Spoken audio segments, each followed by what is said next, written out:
I want to start by saying thanks everybody for being here and joining us today to talk about this topic that is very near and dear to both of our hearts um, because we care about our people and because both of us spent plenty of time on the front lines, maybe not getting cared about in the way that we really wish that we had been. Also want to thank any of you who requested last time that we put a finer point on the implementation of all of these things. So this is the second part of this conversation. If anything that you come across today strikes you as wild and out of the blue, or you want more information to back it up for your own knowledge or for advocacy purposes, do recommend you check out the first installment of this, which our friends at TASA have put up on their YouTube channel. So with all of that disclaimer, hi everybody, I'm Andrea Perry. I'm the Sexual Assault Victim Advocacy Manager here in Austin, Texas at the Safe Alliance. Really glad to be with you today, really glad to introduce my very good friend, Jenny Black. Hi all, Jenny Black. I'm the Director of Forensic Nursing at Austin Safe Alliance. Andrea and I have been working together for many years and have gone through a lot of these conversations and struggles and figured things out the hard way. So we're super glad to be able to share some of our knowledge with you all today. A couple of just logistical things. If anybody is interested in having a copy of the presentation, there's contact information at the very end of it. So feel free to email if you would like to have a copy of it. And as we go through, we'll pause periodically to ask for questions, and we've got a little time for questions at the end of it also. So if you've got something on your mind that's burning, drop it in the chat. Or if you want to, when we take a pause, you can unmute yourself and turn your camera on if you will like, and just pop in with your question when we do that. Either is just fine.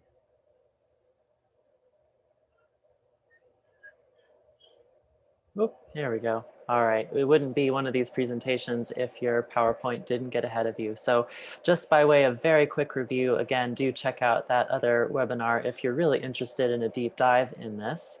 But the 4 sources that we really considered in depth last time was the Sexual Assault Demonstration Initiative. And the finding that we pulled out of that was that as agencies of various kinds were trying to expand their capacity to better serve both more and a more diverse group of sexual assault survivors, they found that addressing trauma within the organization was a big part of doing that, helped them be more successful. They found a lot of barriers as well, so do take a look at that report if reading a 100-page document is in the cards for you in your current work environment, which we all know how that goes. We looked at a little bit of the secondary trauma prevention research out there, and we looked at one study in particular, which we'll highlight in the next slide. And that's showed that shared power structures, really being attentive to supervising your staff in those one-on-one meetings, and having a workplace that fosters good relationships between supervisors, supervisees, and colleagues. These were all things that made it less likely for people to develop PTSD because of their work. We spent some time talking about Duffy's quality caring model.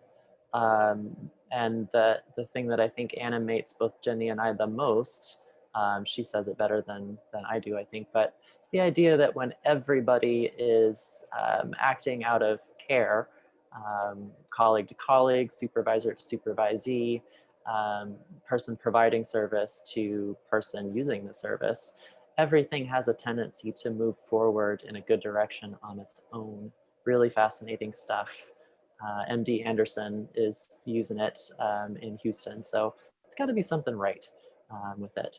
And we talked a little bit about parallel process, which if you are here and you're one of our clinical mental health folks, you probably heard about this, especially if you are a clinical supervisor. But it's simply the idea that the same dilemmas and dynamics that your staff are experiencing on the front lines will show up in your interactions with them. And there's important work to be done there aside from just having that insight. So that's what we talked about last time. And to get us started this time, there we go. Wanted to just pull this out as a guiding thought as we go through and talk about all of the different ways that we see those findings, that experience, that information playing into what we do with our teams. So here's that Slattery and Goodman study, 2009. The thing that really stuck out to me was that half of the organization staff that participate in it were diagnosable for PTSD. Think about that. Not ultimately all that dissimilar than the rate that you see in sexual assault survivors. That's Right, it's striking. about the same. Yeah. So if that's true, and we are in a moment in our field when we all recognize the importance of using and advocating for trauma-informed approaches for the people that we are attempting to serve, why would we not apply the same principles within our organizations if people are suffering in some of the same ways? And I want to ask this question in a truly open and curious rather than accusatory frame, right? It's we're not struggling to adopt this standpoint because we're callous, because we're bad people, because we don't care about the folks who are working in our programs. But there are a lot of barriers to it, and I think it's good to be really open to thinking about those and articulating them. So if you notice that coming up, just encourage you to have some curiosity there. There's good information.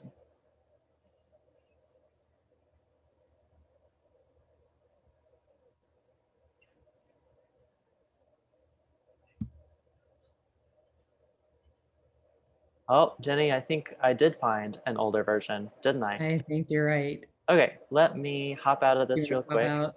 Jenny will tell you some good jokes while Tell you a I story sort for this just a out. moment. So we're experiencing that classic pandemic trope where you have more than one iteration of a presentation and you go to the cloud and you grab the wrong one to get started with. We counted numbers of slides and that clearly was not quite sufficient. Um, so for me, I'm a nurse. I've been a nurse since 2003 and have been doing this work as a sexual assault responder since 2007. The thing that really drives me in this work and has me stick with it and continue to get up and do it every day for those many years are it's really a question that is two in one. The question for me is how do we have sexual assault not derail people's lives, right? And what we get to do with the conversation we're having today is to pull that apart and look at sexual assault survivors and pointing trauma informed care that direction, which we all have experience with. And there are lots of trainings out there, and we've all had many, many conversations about that. Today, we're focusing on the other side of that question, which is how to point that trauma informed lens at the people who do this work so that this work doesn't derail their lives. I think that statistic about 50% of folks who work in this service field are diagnosable for PTSD is shocking, honestly. And I think it's something that we ought to really be aware of and design responses to in just our daily habits. So we're going to talk about how we have figured out how to do that in our agency. All So right, looks like we're back on track. now that I've fixed that, sorry everybody. Um, Wanted to just, before we dive into some of the details, want to share the fact that we both found this a really challenging presentation to write. How to organize these ideas. We went with kind of a thematic organization. How to really lay this out as a to-do list is quite challenging. And, you know, I think the insight that I came away with from the exercise was that um, all of our situations in leadership positions in the kinds of programs that we're in are so different. We face different challenges. We work with different groups of people who are in different parts of their lives and careers. Our resource situations are probably, different. Certainly, the balance of resources and power in the communities that we work, all of these things can really change. So, in the same way that we wouldn't want to give a one-size-fits-all solution to survivors, I think it's the same for us here. So if any of this is useful for you, that's wonderful. Some of it may be a totally bad fit for your situation. But when we looked kind of big picture, what is it that we're doing? What things have been working for us? These were sort of the big picture pieces that we found, both of us line up on and, have gotten some mileage out of. And we'll talk about more of these in depth, but if you want to scan those for a second, we'll dive into the details. A lot of this is about feelings. Some of it is about the way that we use the machinery of a program or dismantle the machinery of a program so that people spend less time doing that and more time taking care of each other. I think there are dilemmas here about when, as a leader, you need to be authoritative, when you need to be responsible, when you need to take charge, when you need to let things go to a discussion. Um, so we'll look at all of those as we go forward.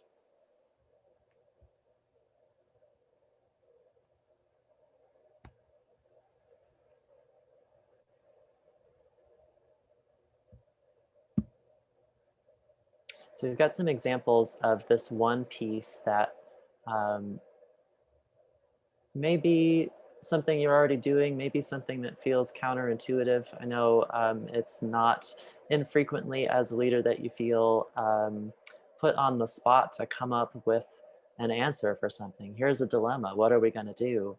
And it can be tricky to arrange things so that it is a group process, something that you're building consensus around, without it feeling like you are discharging your responsibility onto other people.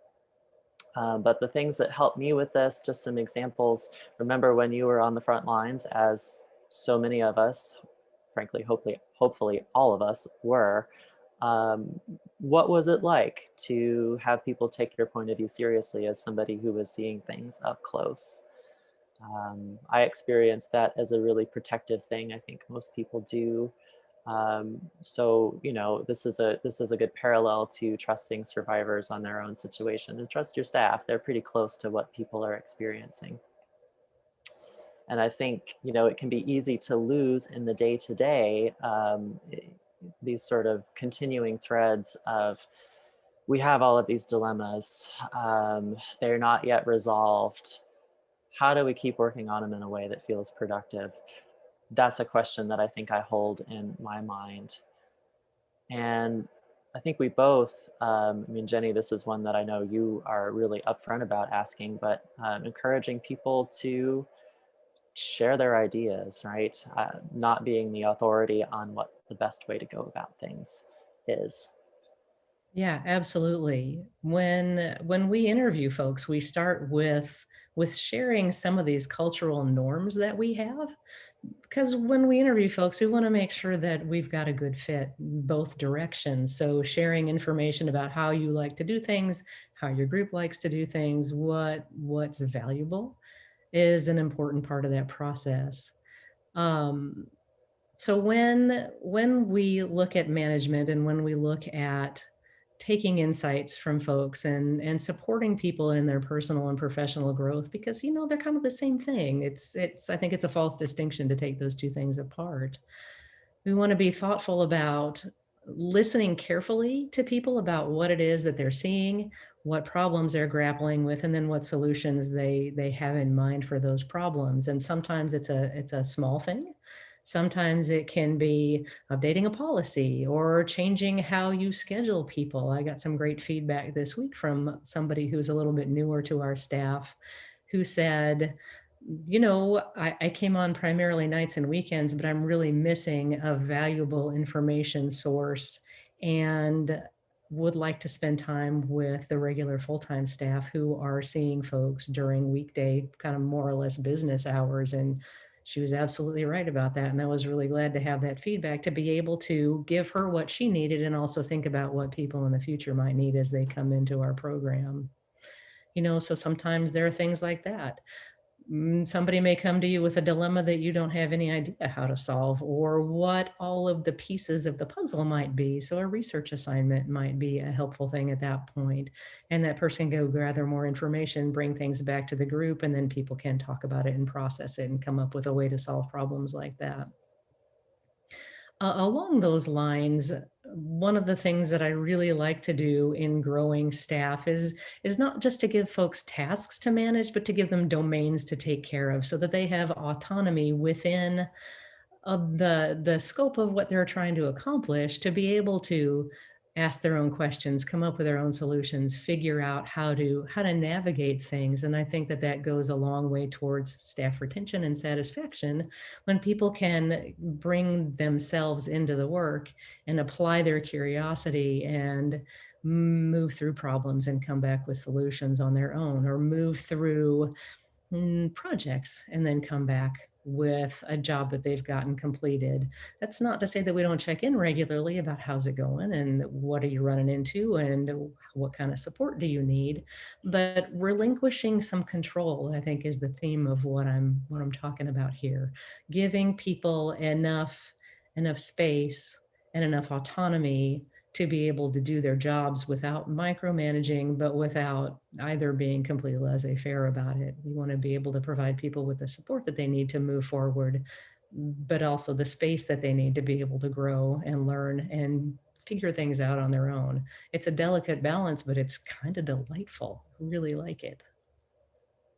And we see this playing out in some of the structural things. So if you want to put a finer point on how you can think about moving some of these values into your practice as a leader, we get a lot of mileage out of case reviewing as single teams, so advocacy only, nursing only. Sometimes we do it together. It's a great way to spark some discussion and some creativity, which I think is absolutely protective for people, and shows a lot of respect for people's abilities and insights to think independently. Certainly builds people up, I think, no matter where they are in their career arc in your program. I think there's a lot of normalization work that you can do by making that conversation one that is routine, not an exceptional thing, but as an ongoing project. We are on the front lines of an epidemic and have been for a very long time that still doesn't have fantastic solutions. There's got to be room for insight and creative problem solving that can make one little corner of it a little bit easier. And we want to encourage that, obviously, as much as we can. Um, I think there's a lot that can happen just interpersonally when you hear somebody who is doing the work on the front lines tell you what they think, and they feel respected by you and valued. That can be a really important thing. Absolutely. And yeah, like Jenny said, setting these things as norms and expectations from the beginning can be really helpful. So it doesn't strike people as being out of left field. Right. Uh, I would like to throw in a couple of words about case reviews and in their support. This is something that in the nursing end of things, the gold standard is to review 100% of your cases and go through your charts and check your documentation, make sure that things are as they should be and that they're complete and that the decisions that were made were the appropriate decisions and that everything is as it should be. And it's legible and understandable to folks in investigation and folks in prosecution. So there are many, many layers that we delve through when we do chart reviews with nurses. When we set this up, we were very careful at the beginning to ensure that it's a non-punitive kind of a conversation, because it's really easy if you've got years of experience and you are working with folks who don't, to go, you did this wrong and you did this wrong and that is also not right.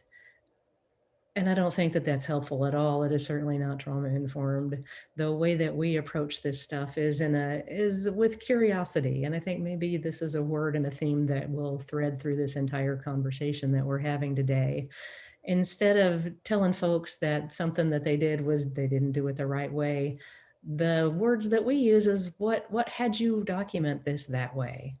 It's a question that leaves a broad space for opening and doesn't say to you, you did something wrong, or there's a problem that we have to solve here. And if I had $1 for every time somebody responded with something that was a brilliant idea that we then adopted, I could probably retire. It's been a very rich and fruitful process for us to just ask that question in that manner. What had you do it this way? Help me understand your thinking process through this.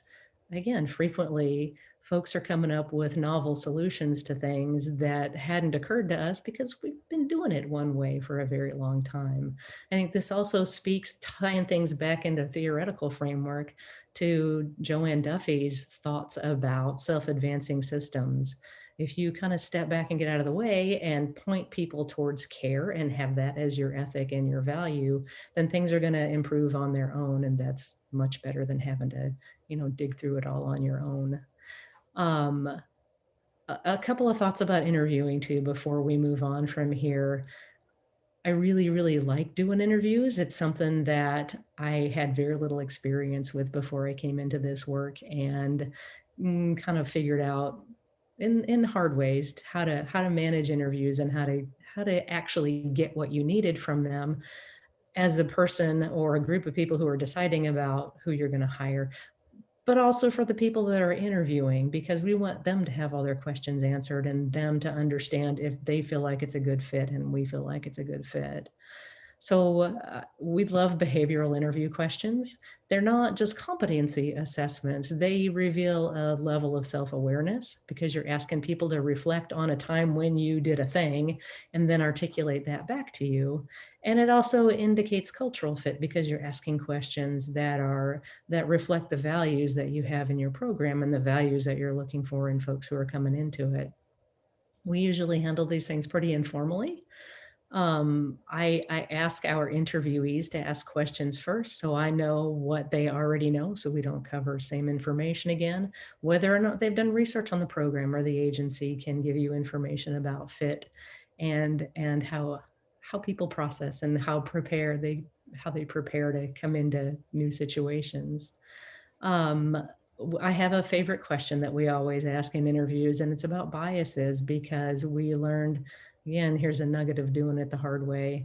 We learned that we have to ask people directly whether or not they think that survivors are in some percentage to be blamed for being sexually assaulted, because there are folks who work in my field who come at it from a more criminal justice perspective and less of a, I guess, a trauma-informed perspective, for lack of a better way to describe that. So we ask this question. We all have experiences that allow us to form opinions and biases. Tell me about a professional experience that required you to guard against a personal bias. So I want to understand if people know what that means, how to navigate that question, how to respond to it, and then whether or not their response is in line with the values of our program. And after we talk about this, then I'll tell them straight up, this is why we're asking this question. And we know that we need to, and it's just fine, whatever your value set is. We just need to know if it's a fit for us, because this is the way that this program operates. Another couple of things that we do during interviews are recommend that folks have therapists. We can't mandate that, but we talk about what's available through employee assistance programs, what's available in the community in terms of different therapeutic modalities and things like that if people have questions about it. But it's so much easier to start this work with that kind of support than it is to go out and find it after something is not working okay for you. So we do that at the beginning also and thread that through our time together as people who work in the same program. And then one more thought before we move on about exits. When people leave your program, recommend that you let folks go with your blessing and support. I know sometimes that's very difficult because we all operate in some part of our time in scarcity mode because there's not enough people to do this work. There's not enough time to meet the workload that exists to meet everybody who needs our services. There's not enough funding and on like that. So I like to think about it as I'm just going to grow up professionals and they're going to take these values out into the world. And that is a very, very good thing. Whether they stay, whether they go, they're carrying the things that we find important, being trauma informed with each other, being trauma informed towards their patients, out into whatever context they go into. And that is a very good seeding. We're happy to do that. Okay, that's all I got for that one. So we're about halfway through our time. Seems like a good time to stop and see if there are any questions in the chat. If anybody wants to drop anything in there right now, what we covered so far. might speed things up a little bit to get through what we have left for you today, but any questions or thoughts for now?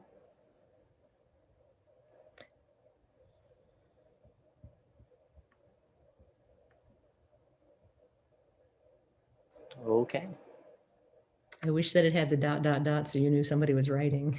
right. Well, we'll pick up things as we go along as time Yeah. allows. So this is another insight that I think, certainly this is about power sharing, and I think there are always questions that we can ask ourselves about, why am I keeping this information behind? Am I protecting people? Am I protecting myself? Am I afraid of what would happen if, my staff knew that XYZ was going on, or things like that? I think it's always hard to be on the other side of this, and to the degree that you can minimize it, so important. Especially, I mean, we've seen this, and really, I think, seen the benefits of this in the way that we maneuvered our programs through the pandemic. We had a lot of shared discussions around how we were all going to deliver services.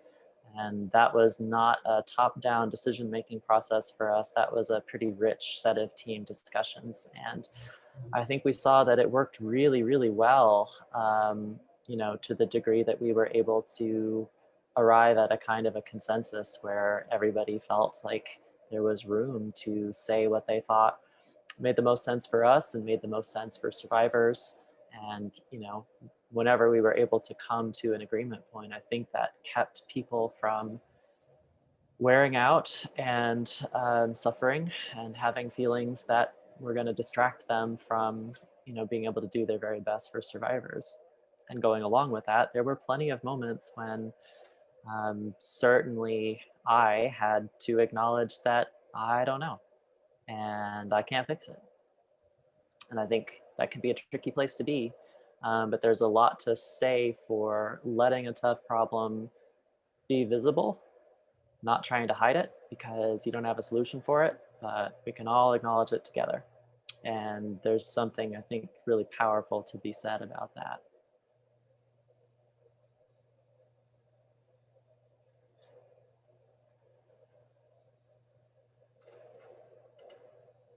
So I think going along with some of those themes, um, I, I can say that I'm often on the lookout for any place where um, people can start to build different sets of skills or feel like the work that we do as a team is work that we all own and have a stake in.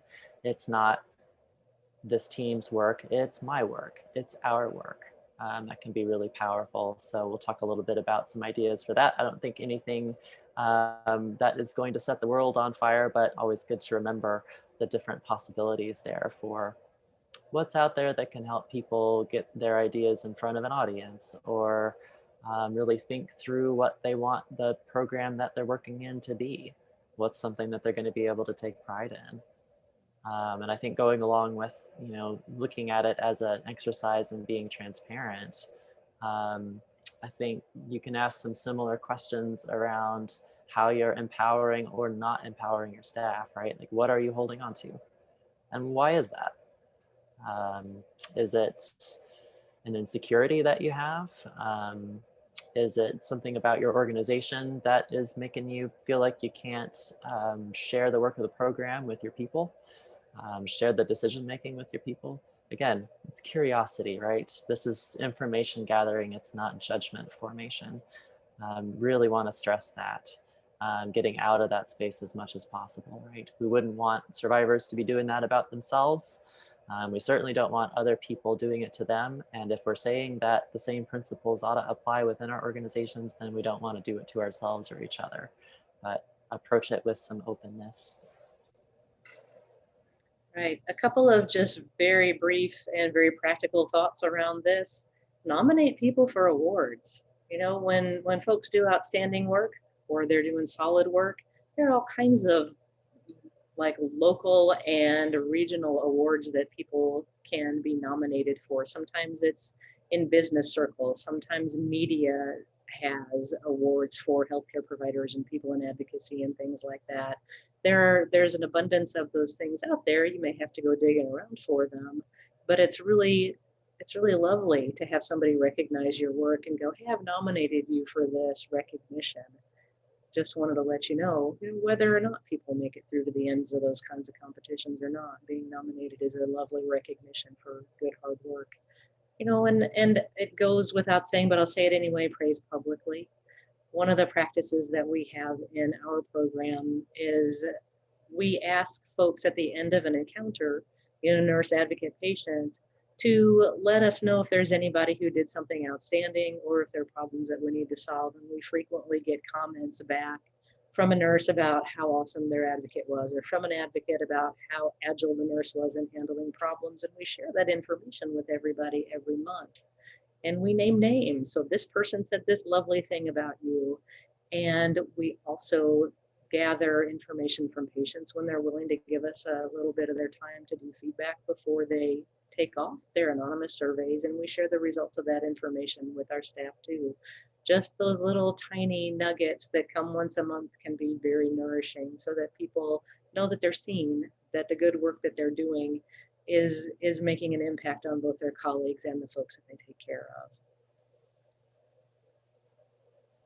And all of those other ways that, if you, like many of us, are staring at a staff development budget that is at or near zero, there are a lot of no budget ways that you can give people one step on the way to wherever it is that they're going, or at the very least, an opportunity to hone or sharpen a skill. We say a lot about sexual assault that, maybe more so than domestic violence, our work seems to pull on just a vast amount of different systems, different disciplines. There's always an organization that I think we could have a closer relationship with. Can one of your people take the lead on that?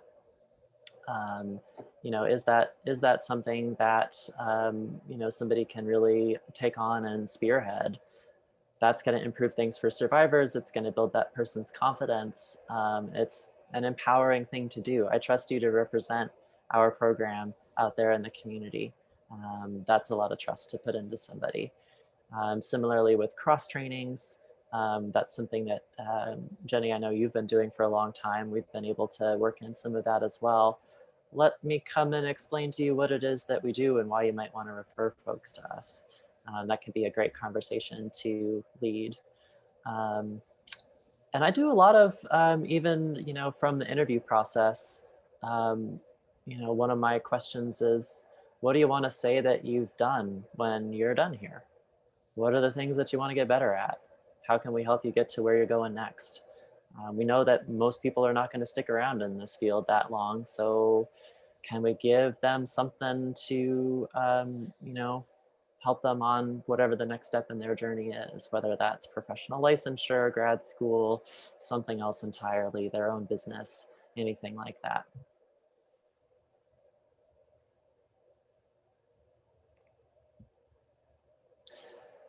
We've touched on this theme a couple of times, but I really think that there's a lot of difficulty that we all face at every level of our programs and organizations.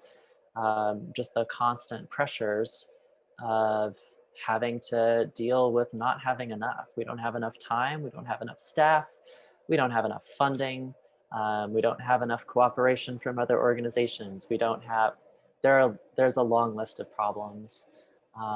And what I think happens to us and how we can be re-traumatizing and be re-traumatized ourselves is to not be able to step back and name that and understand that scarcity is something that makes us behave in ways that can harm other people.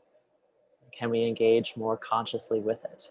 I know there have been plenty of times in my practice where I have seen problems as inevitable and immovable. And that's going to have an effect of stifling conversations about it within the team. If you write a relationship with another organization off, if you write off a situation where there just have never been resources to address the problem, then that's not something that your people are going to be able to talk about and process with you, because for you, it's the way it is. And again, this is curiosity, it's not judgment. This is a way that we protect ourselves. Um, Jenny, I know you've made a lot of um, progress just thinking about the difference between people taking on things individually versus giving the burden over to the team. If you want to talk a little bit about that, I'd love to hear you talk about it. Sure. Yeah, I'm gonna take a pass at it in a different direction first though. The I've been very curious at times when I run into people who seem to either be like very identified with their agency or that appear to be taking on the burdens of either the system that we're working in or the agency that they're working at. And it ends up looking like gatekeeping. Like, we don't have enough money to do this thing.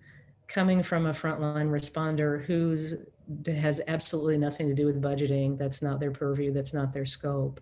And I understand that we all need to be fiscally responsible, but to approach a problem and say there's just no money to come at it when you're not the person who makes those decisions and you could carry that up and seek whatever it is that you need is a little interesting to me. I have a hard time dealing with that because it's hard to understand where that comes from. And when I've confronted it in the past, it's like a closed door that you're dealing with people. We don't have enough of whatever it is that might be time, beds, um, emergency department managers who are not breathing down my neck to get this person out of here right this very second. When it's really not that person's decision, it's not that person's problem, it's not that person's issue, but they take it on as if it is. And it's hard to move past that kind of gatekeeping. We have to come up with creative ways to address that kind of stuff. Coming at it from the other direction in a way that I think works a little bit better because it doesn't log jam is to be able to recognize when our staff is behaving in those manners or is taking on a burden that doesn't belong to them at their current job level or at where they are in their career or their educational path or anything like that, and bring that into a group or conversation so that there can be more than one mind pointing at the problem and how to solve it. How do we take things that we all carry as our own burdens into this work and open them up and share them with each other so that we can offer different solutions or different pathways through things. It's been an interesting conundrum to run into over and over again in the time that I've been doing this stuff. And in the realm of recognizing people for the work that they're doing, so many of the systems, especially anything related to leaving people better resourced, more taken care of afterwards, they are really challenging to work with. How many phone calls did you have to make to get that person connected with healthcare afterwards? That stuff is exhausting and it does things to you. We all know this. It will change the way that you see situations. And I think you protect everybody from the consequences of that when you make space to talk about it and really make it clear that even though the results are not as visible as they would be if we were working in a different field, the work is still there, it's still valuable, and it still takes a pretty high toll on us to be going through all of the forms, filling out all of the things, talking to all of the people to try to string things together in the ways that we best can. Really, Yeah, really I think it, important. it ties into larger questions or similar questions of how can you thrive in oppressive systems? How can you thrive in times of scarcity? How can you thrive when there's a pandemic going on and everything is just completely upside down? Eternal questions that deserve regular conversation. And I'll say something that I've really experienced a lot of growth in my practice is the more that you're able to bring this engagement into your conscious awareness and think about it more analytically, treat it like the serious problem it is, the less likely you are to leave important problems behind. I think a lot of organizations probably have seen this, where the way that we have reacted or reacted slowly or failed to react to the George Floyd protest this summer has a lot to do with the way that scarcity narrowed our frame of view. Makes us less likely to be intersectional workers. It makes us less likely to see what some of our staff have to contend with. There are just fewer problems that you can solve if you become, as a way of protecting yourself, focused on the things that you think you can handle and nothing more. So really important stuff here that I think makes us all better leaders, Mhm. better able to create environments that are less traumatizing for the people that work in our programs. Right. So put this on your weekly or monthly meeting agenda. Where are you running into scarcity? Let's just talk it through. We covered certainly the point about gatekeeping. That's definitely a recurring theme. Everybody is at least a little bit of a gatekeeper, and the point is to think critically about it and see where you can use that gatekeeping for good. Um, Something that came up for us as we were talking about this presentation was the value of having new folks really feel like they can raise concerns, not feeling like they have to just sit on their hands and wait until they're a little bit more seasoned before their insights matter. Um, they have not had to protect themselves against the heart-wrenching things that other folks have had to grow a lot of armor around in order to stick around this work for a while. And just because there's not an immediate solution doesn't mean that there's not a problem, and it doesn't mean that you can't talk about it and step back and acknowledge it. So I think we both found that to be really valuable over the years, even if Right. it And makes you a little frustrated in the moment. we're all no stranger to frustration. A tiny coda to this. I want to encourage folks to praise your staff and support them when they set boundaries and limits. That's something that you have to do. You model it, you make the space for it, you tell folks that it's okay, and then you actually follow through on that. No, I can't pick up that extra shift. No problem. That's absolutely fine. When people have a no, you know as a supervisor that when they give you a yes, that it is unencumbered, and that's critically important. You have to let people be able to say no to picking up things or adding additional tasks or taking on additional responsibilities. It might be a not right now, it might be a no forever, but you have to allow a no.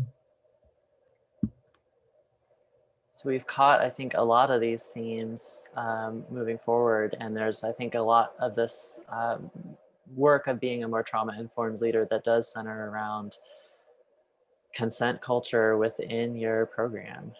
It's such a big part of our work. It has been forever and ever since this field has existed, and we still have to acknowledge the fact that we live in a culture that is a little on the fence about consent. So all the more reason to make sure that we're centering that conversation within our teams. Um, I think all of this you can see in a relational context, which is a challenge. There's less to be shown on your grant reporting forms. There are fewer quantitative data points that you can point to when you've really developed strong relationships within your team. Although my guess is you will see a lot less turnover and a lot more productivity, but hard to connect those dots, of course. Um, we've talked about a lot of these, of course, being open to being wrong, considering pulling in an EAP if you're lucky enough to have that as a resource to offer people easier access to therapy, things like that. One thing we haven't touched on is encouraging people to, or even requiring people to self-assess at the beginning. That's something that I've been doing with my team um, and my full-time staff. We talk very frankly at the beginning about what people's boundaries look like when they're starting to come apart, and how, if people know this, right? I mean, it's information for you if people don't have that awareness. But what's going to work for them? How can you show up as a helpful presence rather than a nagging presence saying, oh, it looks like you're not doing too good there? Nobody likes that, right? So what's the message that is going to get through? Do people need a lot of firmness and assertiveness there, or do they need something else? Or do they not know yet? All of those things are good. But that Right. makes that conversation a lot easier. Sorry, go ahead. The questions that come to mind around that is, what does it look like when you are starting to get crunchy, starting to burn out? What does it look like when you're in that middle range? What does it look like when you're totally burned out and you need to stop?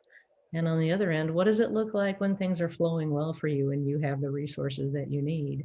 And then you inquire from there. What do you need at this phase? What's helpful for you at this phase? What has worked for you in the past? That understanding how people respond to pressure and deadlines and frustration and trauma exposure is critically important, because then you build your own little personalized support just for them. And that's a lovely thing.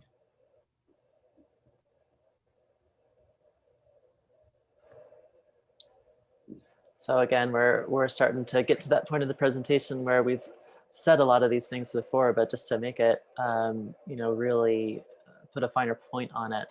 I have a staff meeting culture that is very much about being together with each other, feeling as though we are functioning closely as a team of people who care for one another, which means it's less about an agenda. It's less about, we have these 5 situations, we need to discuss them. Doesn't mean that you abandon that work. It means you make space for people to talk about what's going on in their lives to the degree that they want to. Um, in the remote culture, I think a lot of this started for me with, can we all just take a minute to make sure we've stopped to eat breakfast before we start powering through the day? I found that to be really useful. And I think, the more often you can work in dedicated time to ask people what's sticking to them, building in that time for process, not being squeamish of it or afraid of it. Of course, if people can truly say no, then they can say, no, there's nothing there, or no, there's stuff, but I'm not ready to talk about it yet. It's good to be able to tolerate both of those things. Certainly in one-on-one meetings, I think that makes a lot of sense to give people the space to leave the to-do list aside if nothing is truly on fire and talk about what has been really hard for them, or what's sticking with them, or what feels like the most important thing for them to talk about. Do you want to talk about your structure? Because I love what you've done and what you call it.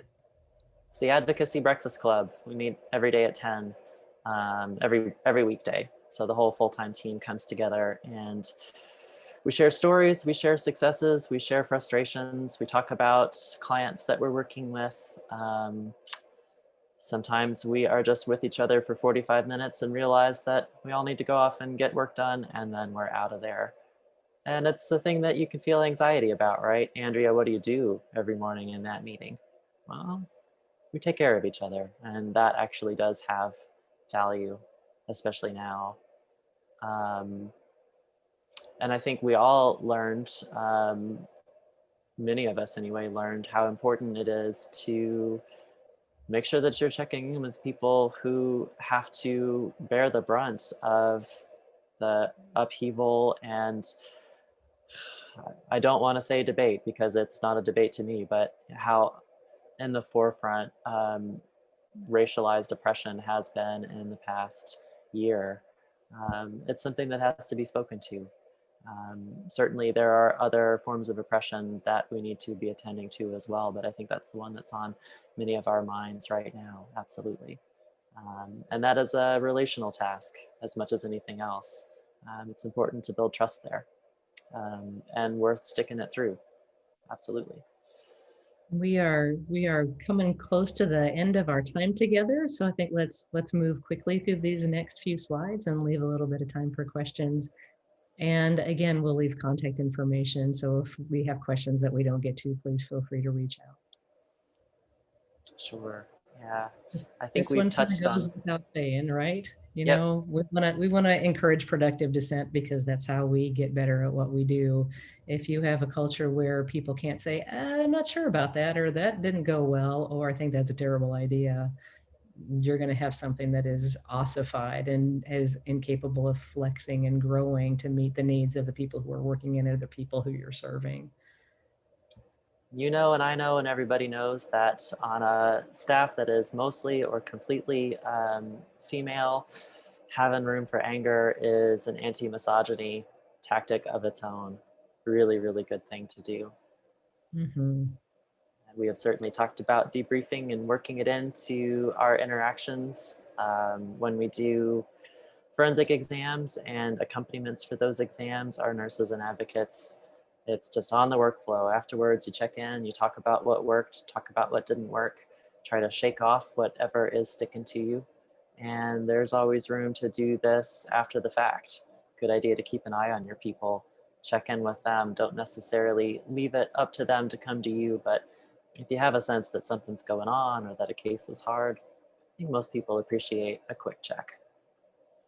Right. We laughingly say we encourage breakfast tacos or margaritas for that post-exam encounter debrief, depending on time of day. But it's a good thing when we can still go out and do those things safely. Um, that's all I got. So this is another place where I think it can be easy to feel some anxiety about, well, am I setting clear expectations? Have I built a structure? Do people know what to expect from me? And I think the answer can be yes, people can know what to expect from you. If you can reach the point where you're clear about how boundaries can be flexible, which we know is an important thing. Yes, there are expectations, and yes, there are reasons to do things differently from time to time. I love the question of, is it gonna mean that survivors have a worse experience? If the answer is no, then there might be a lot of good reasons to adapt and change. Give people the opportunity to set their own schedules. We certainly can't, in this field, pay people what people ought to be paid, so at least we can throw that in as a perk, work together to get things covered in a way that is functional for all or most involved. And a big thing for us is realizing that after you've been in crisis situations for enough hours in a week, you need to not do any more of that. And you need to be willing to scoot your roster around and get somebody else in there. So important to have this on the table, I think, if you're going to prevent people from feeling like it's them or nothing. And if they have feelings, they just need to stuff them, which we know is a recipe for trauma. The thing I want to highlight on this slide is the second point, defining and celebrating successes. We know that we can't use criminal justice outcomes as a way to define success in the work that we do. We have to come up with our own measures and our own ideas about how to do that, and keep in mind that it's a long arc. We look at a much bigger picture than the maybe 2 years that a case might go into prosecution. It's a difficult but very interesting conversation to engage with your people about how they would like to have their success measured. Encourage you all to do that. There it is. It's such a bumper sticker that I draw on a lot. If it's not a yes, it's a no. Thank you, Jenny, for that one. Yeah, this Um, one came out of difficult clinical situations. And I used to work with midwives long ago. So that's where the idea was generated. In a home birth, before you have an emergency, you have a problem. And before you have a problem, you've got something that's not right. And before you have something that's not right, you have kind of a gut feeling that things are not as they should be. We intervene at that first level. It's a great clinical judgment tool, and it is also great to use in other contexts, particularly where you're asking folks to pick up a shift or do something like that. and the big takeaway here for me is, you have to remember that not everybody comes to this work having had this level of autonomy and respect in previous roles. It can be really important to explicitly model this and reassure people that yes, in fact, it is okay here. And you can think about when, hopefully you have experienced some autonomy in a role somewhere. What was that like? Remember that feeling, remember the anxiety that came with it. Well, is it okay? Am I taking too much? And support people through that, because it is a different culture for a lot of folks, especially people coming from more traditional jobs. Yeah, certainly in healthcare. One-to-one meetings can be a place where a lot of this work happens. Certainly it can happen in group meetings as well. But again, curiosity, so important, and self-determination. How often do you want to be checking in? There's probably room for adjustment there. And last, but certainly not least, If you are not taking care of yourselves, you're going to run out of capacity to do this. It's hard to keep filling up the well when you're not adding back into it. So if you're not practicing what you are encouraging your staff to practice, I think you're going to have that wily coyote off the edge of the cliff moment before too long. That is very much a recipe for re-traumatizing folks and not being able to prevent their work from being traumatizing to them. Yeah, I think there are two components of this. One is self-awareness, and the second is being able to articulate what it is that you're aware of in the form of a request. I need more of this or less of that.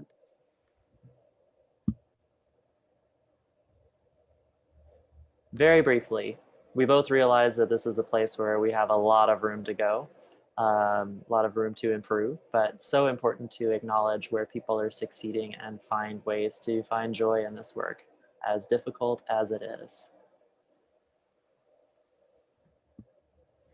Just a brief mention of what's going on at the Texas office of the governor's Sexual Assault Survivors Task Force.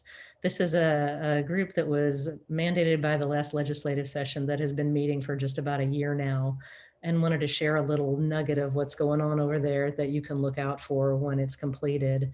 There's a multidisciplinary trauma-informed working group that's writing a rubric for sexual assault response agencies. So you'll be able to take this tool at some point when it's completed and take a look at the work of your program or take a look at the work of your agency, and it will identify places where you can improve, places where there are resources to manage that improvement and stuff like that. It's super cool. I'm very excited about it and wanted to share that briefly. Looks like we're going to leave you here with this parting thought. There's going to be an evaluation that we would love it if you would fill out, share your feedback that way. Jenny, I think you've got a link that you can drop in the chat. It's there already. Okay, perfect.